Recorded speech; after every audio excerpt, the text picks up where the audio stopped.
Bonjour à tous, il est 12h30 dans la commune d'Adjamé, partout en Côte d'Ivoire. Merci de suivre le temps d'information sur RTI2.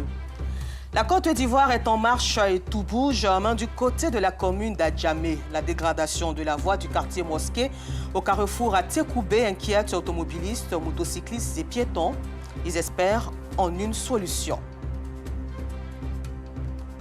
Et puis, hors de chez nous, c'est une grande première. Le président américain Joe Biden ne se rendra pas à Dubaï pour la COP28 qui démarre ce jeudi 30 novembre, compte tenu de son emploi du temps chargé dû au règlement de la crise israélo-palestinienne. Encore merci à vous d'être en notre compagnie pour le temps d'information sur RTI2. La voie qui relie la commune d'Adjamé, précisément le quartier Mosquée à la commune d'Atekoubé, dans le district autonome d'Abidjan, est dans un état de dégradation très avancé depuis plus de 3 ans, ce qui rend ce tronçon impraticable. Les usagers de cette voie appellent à l'aide. Constatons-le ensemble avec Clarisse Kanyala et Pagassoro Kone de Madangui. On ne peut pas faire une semaine sans aller au garage à cause de cette route-là. Chaque semaine, tu dois dépasser au moins 20 à 30 minutes ton véhicule à cause de cette route-là. Vraiment, il faut que l'État nous aide. C'est la désolation sur cette voie qui relie Adjamé Mosquée à la commune d'Atekoubé. Des creux de part et d'autre, des eaux usées qui dégagent des odeurs fétides et nauséabondes. C'est la triste réalité sur ce tronçon depuis plus de 3 ans maintenant. Ce pousseur de véhicules à bras, obligé de se faire aider par ses amis pour espérer sortir de ces creux avec ses bagages. Tout de suite, j'étais bloqué là-bas. Là-bas, là, c'est gâté, quoi. Ouais, c'est trop gâté. J'ai appelé quelqu'un. On a fait sortir, quoi. Je dois me reposer un peu, quoi. Je suis trop fatigué. Sur cette voie, piétons, motocyclistes et commerçants ne sont plus au bout de leur peine. Ils appellent à l'aide. Il y avait un goudron, mais à cause de l'eau, là, les caniveaux sont bouchés. Donc, l'eau là, il rentre où on ne doit pas rentrer. Voilà, donc l'État n'a qu'à se lancer pour nous. Nous, les gens d'Adjamé. Cette route, bitumée par le passé, devenue un véritable calvaire pour les usagers. Pour l'heure, la prière des motocyclistes, des automobilistes et des riverains que les travaux de réhabilitation qui ont démarré dans plusieurs communes du district autonome d'Abidjan prennent en compte cette voie pour leur bonheur. Au chapitre éducation, pour garantir aux élèves un avenir radieux, l'association d'entraide Virgin Club a procédé le jeudi 23 novembre au lancement officiel d'une campagne de sensibilisation contre les grossesses et la délinquance en milieu scolaire. Objectif, prévenir les échecs scolaires et sociaux à travers l'option de l'abstinence jusqu'au mariage, de la bonne conduite. C'était au lycée professionnel de Cocody, Yacouba Koulibaly, Maïssa Kogay. Aude, étudiante en 2e année d'hôtellerie, accompagnée de Mariam, élève en transport logistique dans un lycée de la place, aspire à une réussite sociale après un cursus scolaire sans grossesse. Pour pouvoir réussir dans la vie, je compte m'abstenir jusqu'au mariage pour que mes parents soient fiers de moi. Pour garantir aux élèves un avenir radieux, l'association d'entraide Virgin Club a procédé au lancement officiel d'une campagne de sensibilisation contre les grossesses et la délinquance en milieu scolaire. Objectif, prévenir les cas d'échecs scolaires et sociaux à travers l'option de l'abstinence jusqu'au mariage. La jeunesse est vraiment, n'est-ce pas, en dérive. Dérive parce que, bien évidemment, on enregistre, n'est-ce pas, un nombre assez galopant, n'est-ce pas, de grossesses en milieu scolaire. Et cela, véritablement, est alarmant. Il est question donc de les aider, bien évidemment, à pouvoir sortir, n'est-ce pas, de ces maux, de ces fléaux, n'est-ce pas, qui les minent, à l'instar, bien évidemment, de la sexualité précoce, la grossesse précoce, de l'usage, n'est-ce pas, de la drogue. Un projet soutenu par la direction de la vie scolaire. Nous avons pour objectif de pouvoir aider nos apprenants à faire de bons parcours scolaires. Et c'est pourquoi nous accompagnons ce club des vierges pour mener le combat contre la déscolarisation, les grossesses en milieu scolaire et tout ce qu'il y a comme MST en milieu scolaire. Selon les responsables de l'association Virgin Club, les phénomènes des infections sexuellement transmissibles IST, du VIH, de la déscolarisation et des grossesses en milieu scolaire sont les résultantes de mauvaises fréquentations et de la négligence de certaines valeurs devant être inculquées à l'adolescence. À présent, parlons de paix et de cohésion sociale sans lesquelles aucun développement n'est envisageable.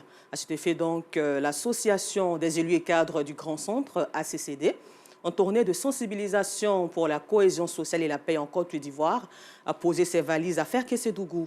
La délégation conduite par les ministres Amédée Kouakou et Jacques Assaoré-Konan a échangé au centre culturel de la ville avec les communautés Baoulé et Agni vivant dans la région du Tchologo. Elles ont été toutes invitées à s'associer pleinement à toutes les actions allant dans le sens d'une paix durable en Côte d'Ivoire, en présence de Kader Sogodogo de RTI Boaké. Des pas de danse issus du riche patrimoine culturel akan pour accueillir la délégation des élus et cadres du Grand Centre, conduite par les ministres Amédée Kouakou et Jacques Assaoré-Konan. Avec eux, la ministre-gouverneur Raymond Goudou Kofi. Ils sont à Ferkessédougou pour rencontrer les communautés Baoulé et Agni qui vivent dans la région du Tchologo.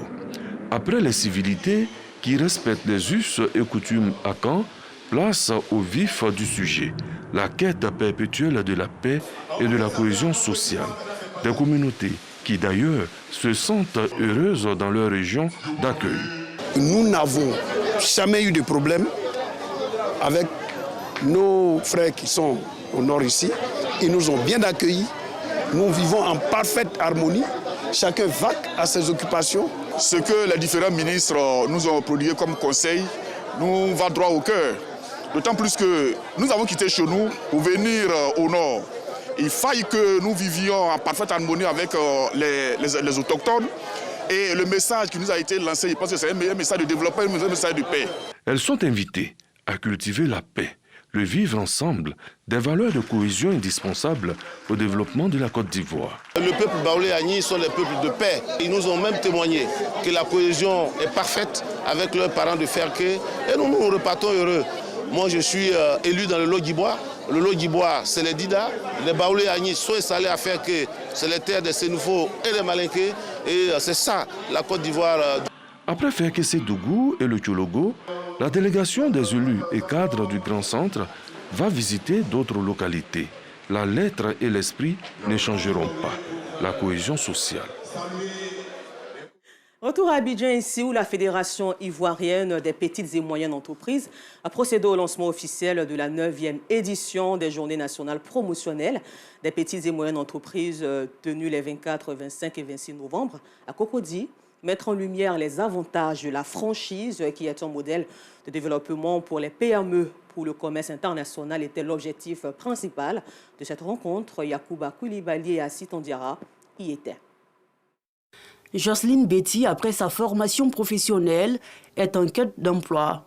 Consciente du fort taux de demande sur le marché de l'emploi, elle envisage s'investir dans l'entrepreneuriat qui semble une alternative prometteuse. J'ai fini d'étudier, donc je suis beaucoup intéressée par l'entrepreneuriat et je souhaiterais qu'on fasse de plus amples promotions, qu'on fasse plusieurs promotions autour des activités des petites et moyennes entreprises, pour pouvoir vraiment encourager la jeunesse, encourager ceux qui s'y intéressent. Pour encourager l'idée de Jocelyne, la Fédération ivoirienne des petites et moyennes entreprises, FIPME, a organisé la 9e édition des Journées nationales promotionnelles des petites et moyennes entreprises à Cocody. Objectif, mettre en lumière les opportunités économiques et commerciales qu'offrent les franchises. Un modèle de développement des PME pour le commerce international. Cette année, la Côte d'Ivoire même a choisi la franchise. C'est un mode alternatif de financement également donc des PME. Comprendre ce que c'est que la franchise et comment une PME peut exploiter la franchise pour développer donc son activité et contribuer beaucoup de façon plus confortable et de façon plus significative à la création de richesses dans notre pays. Occasion pour Daouda Bakayoko, responsable des stands, de saluer l'initiative. Il était important pour nous de participer à un tel salon, la Journée nationale des petites et moyennes entreprises, parce que la chaîne ouvrière de toute nation industrielle passe d'abord par l'entrepreneuriat. Et qui dit petite et moyenne entreprise est le socle de toute nation moderne. On a décidé d'innover désormais dans l'immobilier en apportant de l'immobilier de qualité à moins de coûts pour le bonheur des Ivoiriens. La Fédération ivoirienne des petites et moyennes entreprises, FIPME, ambitionne de bâtir un secteur privé local dans chacune des régions de Côte d'Ivoire pour mieux canaliser les appuis et soutiens que l'État apporte aux PME dans le cadre de leur développement et leur promotion. Très belle initiative encouragée. Les goûters de mon enfance, la 5e édition de ce festival qui a pour but de valoriser les mets traditionnels ivoiriens menacés de disparaître, s'est tenue le week-end dernier dans la commune Nzassa-Trècheville. Et il faut souligner que cette initiative de l'ONG Okanyima, c'est une initiative qui a réuni des festivaliers venus de divers horizons. Nous Sangaré, Kader Bachila. Venu à Trècheville pour des courses, Étienne a décidé de faire un tour au festival dénommé Les Goûters de mon enfance, qui se tient au Palais de la Culture à Trècheville. Un choix qui n'est pas fortuit. Les mets qui s'y trouvent ont bercé son enfance. Il n'a donc pas hésité à s'offrir des beignets communément appelés tratra. On était à l'école là, les 10h ou les 15h, 16h. Et lorsque tu sors pour prendre ta petite pause, on court, on achète ça. On parle avec son ami, on mange un peu, un, deux. C'est vraiment bon. Et aujourd'hui, retrouver ça encore avec le même goût, la même texture, c'est cool. Étienne n'est pas le seul à faire un tour à ce festival. Avec ou sans leurs enfants, ils sont venus nombreux à ce festival pour passer d'intenses moments de dégustation de mets typiquement ivoiriens. J'ai vu des grillades, des galettes. J'aime beaucoup les galettes. Donc ici, pour manger ça. À ce festival, nous avons l'occasion de voir tout ce que nous avons connu lorsque nous étions petits. Et ce qui a marqué notre enfance.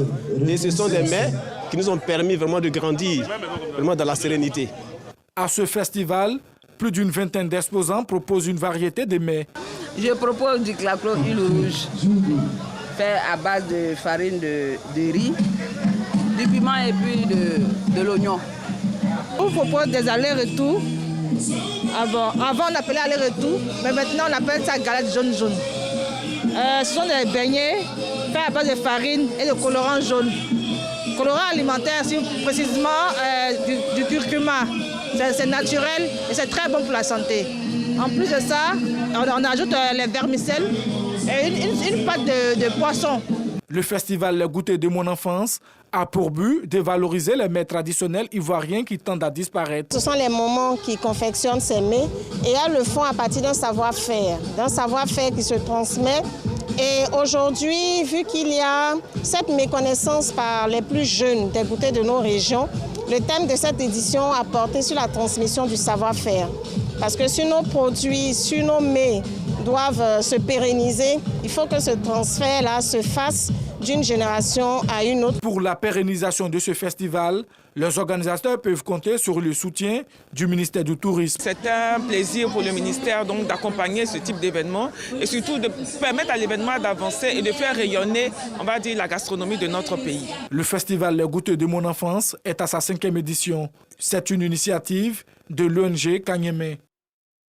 Dans la région de Gbeke, les jeunes de la structure événementielle Bled Art ont décidé de faire de l'insalubrité leur cheval de bataille. Bouaké étant l'une des villes qui abritera la canne de l'hospitalité, il était important de redorer son image et c'est au quartier Sokoura que s'est tenue la première action de la structure. Le compte rendu de Soro Corona de RTI Bouaké. Bouaké, quartier Sokoura, les populations et les éléments de la police nationale en plein dans une action de salubrité. Les alentours de la maternité et la terre principale du quartier sont débarrassés des ordures. Une initiative de la jeunesse de Bouaké réunie au sein de Bled Art, une structure événementielle. Il s'agit par cette action de contribuer au rayonnement de la commune. Il faut donner l'exemple. Voilà, parce qu'aujourd'hui, on est dans un Bouaké nouveau et le maire de la ville de Bouaké est engagé dans ce genre d'action-là. Donc, nous, en tant que des artistes, il faut des exemples à suivre aussi. On est propre d'abord à la maison que d'être dehors. Cette action de salubrité s'inscrit dans le cadre du festival Allons à Bouaké, une activité culturelle et sportive qui vise la promotion de la deuxième ville de Côte d'Ivoire.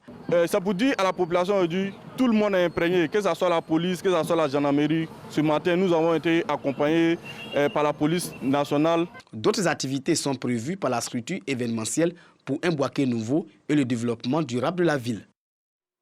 Hors de chez nous au Niger, la junte au pouvoir a abrogé la loi qui criminalisait le trafic de migrants. Depuis 2015, ce revirement intervient dans un contexte de tensions grandissantes avec l'Union européenne qui avait encouragé les autorités de Niamey à voter cette loi. L'ancien président mauritanien Mohamed Ould Abdelaziz a contesté en bloc hier lundi toutes les accusations d'enrichissement illicite lors de sa dernière prise de parole devant le tribunal avant un jugement attendu. Le procureur a requis 20 ans de prison ferme contre lui. Il a aussi réclamé la confiscation des biens de l'ex-chef d'État de ce pays charnière entre l'Afrique du Nord et l'Afrique subsaharienne. Et puis pour terminer ce temps d'information, sachez que l'envoyé spécial pour le climat John Kerry représentera le président américain Joe Biden à la COP28 aux Émirats arabes unis cette semaine. La Maison-Blanche met en avant un agenda international trop chargé avec la guerre à Gaza. Encore merci à vous de nous avoir suivis sur RTI2. Rendez-vous avec Alassandra Beauparguin à 19h30 pour le temps d'information.